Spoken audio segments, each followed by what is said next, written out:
अध्यक्ष महोदय, अतिशय महत्त्वाचा आणि तेवढाच संवेदनशील विषय आहे. महाराष्ट्राची कुलस्वामिनी आई तुळजाभवानीच्या तुळजापूर संबंधित मला 3 मुद्दे सांगायचे आहेत आणि एक प्रश्न विचारायचा आहे. पहिला मुद्दा असा आहे की महायुती सरकार आल्यापासून साधारण 2200 कोटी रुपये हे तुळजापूर शहरासाठी सरकारने दिलेत आणि आपल्या तीर्थक्षेत्राचा कायापालट होतोय.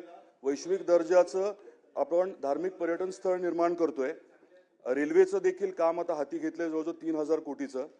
आणि अशा परिस्थितीमध्ये काही विरोधक एकत्रित येऊन षड्यंत्र रचून तुळजापूरची बदनामी करतायत. तुळजापूरमध्ये ड्रग्सच्या बाबतीमध्ये काही तक्रारी माझ्याकडे दिल्या होत्या. हा दुसरा मुद्दा. त्या अनुषंगाने माहिती घेऊन मी संबंधित जे SP आहेत त्यांना माहिती दिली होती आणि काही कारवाई झाली.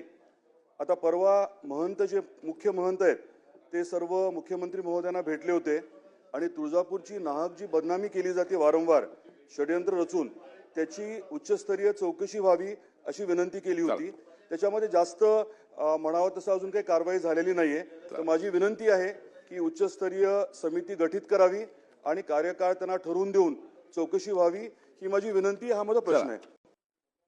सन्माननीय सदस्य राणा जगजितसिंह पाटील यांनी उपस्थित केलेल्या लक्षवेधीच्या अनुषंगाने या ठिकाणी माहिती देतो की 15 फरवरी 2025 रोजी तामलवाडी ते तुळजापूर ह्या रस्त्यावरती एका व्यक्तीजवळ 45 ग्रॅम वजनाचं मॅफॅद्रोन नावाचं ड्रग्स त्या ठिकाणी सापडलं होतं.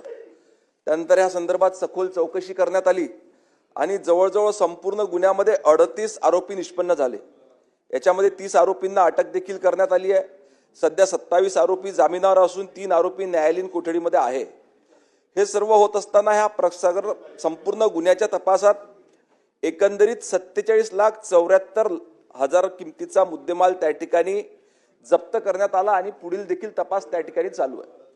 परंतु हे सर्व प्रकरण होत असताना त्या ठिकाणी तुळजाभवानी देवस्थानाची बदनामी कुठेतरी होते आहे का असा संशय त्या देवस्थानाच्या काही मंडळींनी त्या ठिकाणी शासनाकडे व्यक्त केला. त्या अनुषंगाने तक्रार आणि निवेदन देखील प्राप्त झालं. माननीय मुख्यमंत्री महोदयांनी तात्काळ त्याचे चौकशीचे आदेश दिलेले आहे आणि तेथील पोलीस अधीक्षकांच्या अखत्यारीखाली ही चौकशी सुरू आहे. लवकरच त्याचा अहवाल प्राप्त करून याच्यामध्ये जे कोणी गुन्हेगार असतील